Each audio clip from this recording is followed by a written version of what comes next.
حضرت محمد مصطفیٰ صلی اللہ علیہ وسلم نے فرمایا، جب بھی گھر سے نکلا کرو اپنی ماں سے دعا لے کر نکلا کرو، کیونکہ جیسے ہی ایک انسان گھر سے ماں کی دعا لے کر نکلتا ہے تو فرشتے اس کے قدموں کے نیچے اپنے پر بچھاتے ہیں۔ کوئی بھی مشکل اس کی زندگی میں اور اس کے کام میں کبھی نہیں آتی۔ امام علی علیہ السلام نے فرمایا کہ جو انسان صبح اٹھتے ہی اپنے ہاتھ اپنی آنکھوں پر رکھے تو پھر 3 بار سورہ نصر پڑھے اور پھر دعا مانگتا ہے کہ یا اللہ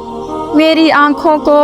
ایسی روشنی سے منور کر دے کہ میں دنیا کے اصل روپ دیکھ سکوں، تو اللہ کا خاص کرم اس کی آنکھوں پر ہوتا ہے۔ امام حسین علیہ السلام نے فرمایا، سب سے عظیم انسان، سب سے عظیم شخص وہ ہے جو جھک کر چلتا ہے، کیونکہ جھک کر چلنے والا کبھی زمین پر گرتا نہیں ہے۔ حضرت عباس رضی اللہ تعالیٰ عنہ نے فرمایا کہ اپنے رشتہ داروں کا احترام کیا کرو، کیونکہ یہ ایک ایسا افضل عمل ہے جو تمہیں اللہ کے سامنے سرخرو رکھے گا۔ بی بی زینب علیہ السلام فرماتی ہیں کہ اگر تم دونوں جہانوں یعنی دنیا اور آخرت میں کامیابی حاصل کرنا چاہتے ہو، جب بھی تم کسی سے بات کرو تو یہ مت سوچو کہ وہ کتنا اچھا ہے یا تم اسے کتنا اچھا سمجھتے ہو، بلکہ یہ سوچو کہ اس کا بھی خالق وہی ہے جو تمہارا خالق ہے۔ اگر تم اس شفقت، محبت اور احترام کے ساتھ لوگوں سے بات کرو گے، تم جہاں جہاں بھی جاؤ گے، کائنات کا ذرہ ذرہ تمہارے لیے کامیابی کے راستے بچھاتا چلا جائے گا۔